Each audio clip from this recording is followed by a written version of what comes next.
Bismillahirrahmanirrahim. Assalamualaikum warahmatullahi wabarakatuh. Salam sehat untuk teman-teman dimanapun Anda berada, juga teman-teman yang beragama lain dimanapun Anda berada. Masih bersama saya, Tabrani Hendarto, masih mengupas tentang asam lambung GERD yang disertai gejala psikosomatis dan anxiety. Ya, sebelum saya mulai, silakan sekali lagi kawan-kawan yang baru menemukan channel saya, silakan di like, di subscribe, dan ditekan tombol loncengnya biar dapat notifikasi video-video terbaru dari saya. Yang sudah melakukannya, saya ucapkan banyak terima kasih. Semoga channel saya membantu kalian menemui apa yang kalian inginkan, sembuh, sehat kembali, dan channel saya semakin berkembang. Amin, amin, ya robbal alamin. Nah, di video kali ini di hari Rabu, ya kan, di hari Rabu pagi ini jam 9, biasalah berjemur. Ya, saya akan buat video tentang rasa-rasa khawatir yang selalu ada, rasa-rasa khawatir yang selalu ada di pikiran kita. Kenapa seperti itu dan solusinya. Nah, rasa-rasa khawatir itu memang kalau buat penderita asam lambung GERD yang disertai gejala psikosomatis dan anxiety, sepengalaman saya, sekali lagi sepengalaman saya, itu memang lebih overthinkingnya lebih, dibarengi kecemasan yang lebih. Misalnya apapun itu selalu merasa khawatir. Misalnya kayak kemarin anak saya PPDB itu kan masuk SMA, ngecekin PPDB itu online, ya maksudnya sesering mungkin ya kan. Tapi ya gimana ya, saya buat santai aja ya, maksudnya dibuat santai ya. PPDB contohnya seperti misalnya anak sakit, keluarga sakit, ibu sakit, apapun dibuat rasa khawatir yang lebih. Itu pengalaman saya. Apapun dibuat lebih, pokoknya apapun dibuat lebih khawatirnya itu. Kenapa seperti itu ya? Karena kecemasan yang lebih itu yang sudah bertahun-tahun menjadi tabiat dulunya itu, ya kan. Apapun dikhawatirkan. Misalnya kayak anak perempuan saya sebelum saya terkena ansietas itu ya selalu berpikir tentang overthinking yang negatif. Misalnya anak saya naik motor, belajar motor, keluar dari komplek itu pikirannya sudah, aduh jangan-jangan anak saya nanti kalau ada kecelakaan lah, oh jangan-jangan kalau anak saya jatuh lah, kalau naik motor seperti itu. Kalau pergi jauh, aduh jangan-jangan ntar nyasar lah. Jadi pikirannya negatif yang merasa khawatir selalu ada di pikiran kita. Nah, kalau orang normal kan, misalnya orang sakit, ya sudah paling sakit berobat, udah bawa santai, tapi tidak ada cemasnya. Santai aja ya, udah berobat seperti itu. Nggak ada yang nanti kalau di sana gimana ya, nanti kalau di sana dirujuk kemana ya, takutnya. Padahal misalnya cuma flu seperti ringan gitu, kita berpikirnya lebih dari flu ringan, seperti itu di pikiran kita, ya kan. Saya juga seperti itu dulu, seperti itu. Kalau sekarang, nah itu solusinya seperti apa? Kenapa sih selalu rasa khawatir itu? Ya itu sekali lagi rasa cemas, rasa yang overthinking di pikiran kita, overthinking tentang hal-hal negatif yang sudah lama, udah memorinya sudah menancap di pikiran kita. Itu ya solusinya ya kita harus berlatih, ya kan, berlatih. Contoh kayak anak saya sekarang pas terkena sakit terus bisa beradaptasi, itu misalnya pergi jauh, ya sudah, oh di sana nggak apa-apa, oh naik motor nggak apa-apa kah, anak saya bisa kok sekarang, seperti itu. Jadi dia lawan dengan latihan, dengan dulunya pikiran negatif diisi sekarang dengan hal-hal yang positif. Udah, itu intinya seperti itu.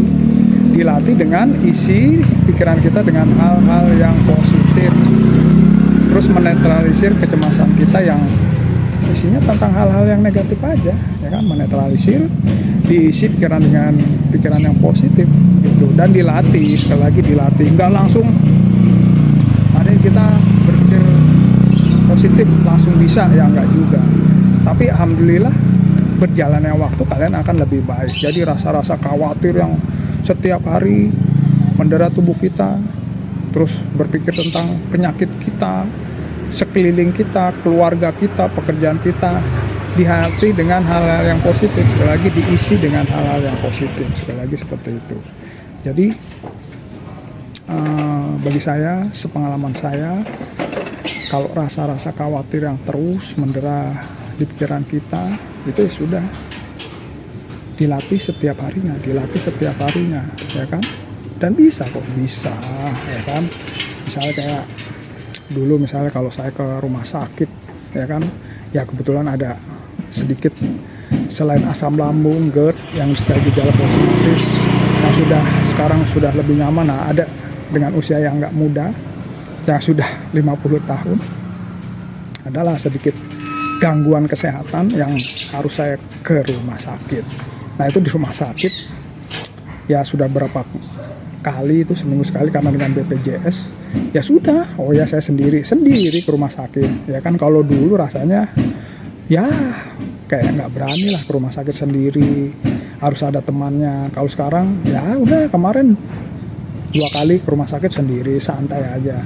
Ada rasa-rasa sedikit misalnya tensi agak naik ya sudah paham lah ya kan, mungkin kecemasan sesaat yang masih ya kan. Kalau di tensi itu saya masih agak ya kan, itu bagi saya sih tensi naik itu cuma karena sesaat aja, sesudah itu ya normal kembali, tapi nggak apa-apa, nggak terlalu parah.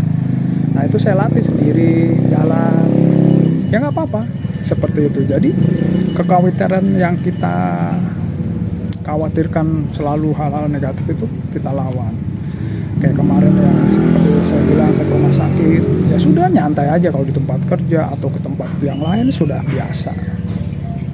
Dengan penyakit yang lain yang mungkin ada sedikit gangguan kesehatan ya sekarang berpikir normal, ya sudah, yang penting saya sudah berikhtiar terus berdoa ya kan, ya insya Allah menjawab doa saya untuk ya dikasih kesembuhan sehat seperti sedia kala, amin. Nah, seperti yang saya bilang, kalian juga rasa-rasa khawatir itu sekali lagi dilatih, isi dengan hal-hal yang positif,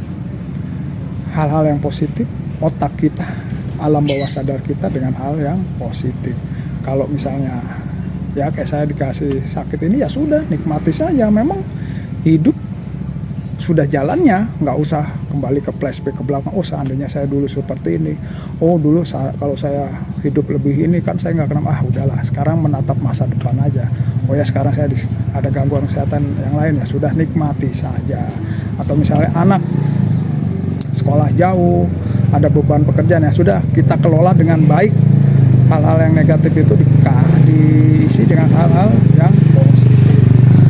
Itu kawan yang bisa saya share di pagi yang cerah di hari Rabu ini jam 9 pagi nih. Lumayan mataharinya belum panas tapi sudah nikmat. Coba kalian keluar ya kan, nikmati pagi hari. Tadi saya bangun jam 5 ya kan, sudah santai, aktivitas, sarapan. Tadi jam 8 sudah keliling-keliling komplek, terus sampai rumah ya udah bisa bikin vlog. Jadi sekali lagi, khawatir yang terlalu berlebihan yang selalu kita rasakan itu tidak baik. Kita isi, kita olah pikiran kita dengan hal-hal yang positif ya kan. Sekali lagi, dengan hal-hal yang positif. Jadi kalau sudah seperti itu ya sudah, kalau kita ada hal negatif di otak kita akan langsung cepat tuh berubahnya. Oh ya nggak apa-apa, oh tadi begini, oh saya kuat, oh saya nggak apa-apa, oh anak saya jalan jauh, nggak apa-apa lah, dia udah bisa bertanggung jawab naik motor. Oh saya sedang ada gangguan kesehatan, ya sudah, saya berobat, pasti nanti sembuh, sehat kembali. Nah, seperti itu ya kawan ya. Jadi sekali lagi, rasa khawatir yang selalu berlebihan, dirasa-rasa itu dia dilawan dengan hal-hal yang positif di pikiran kita. Oke, salam sehat, tetap bersyukur, beristighfar, bersyukur dan berdoa, ya kan, berdoa kepada Allah Subhanahu wa taala, kepada Tuhan Yang Maha Esa. Apapun yang dikasih, ya kan, kepada kita, ya kan, insya Allah Allah pasti memberikan jalan supaya kita lebih baik. Semoga lebih mensyukuri tentang hidup, lebih menghargai tentang kesehatan, ya kan, hidup lebih nikmat lagi dengan pola pikir, pola sifat, pola hidup yang lebih baik. Amin, amin, ya rabbal alamin. Oke, tetap semangat, salam sehat, wassalamualaikum warahmatullahi wabarakatuh.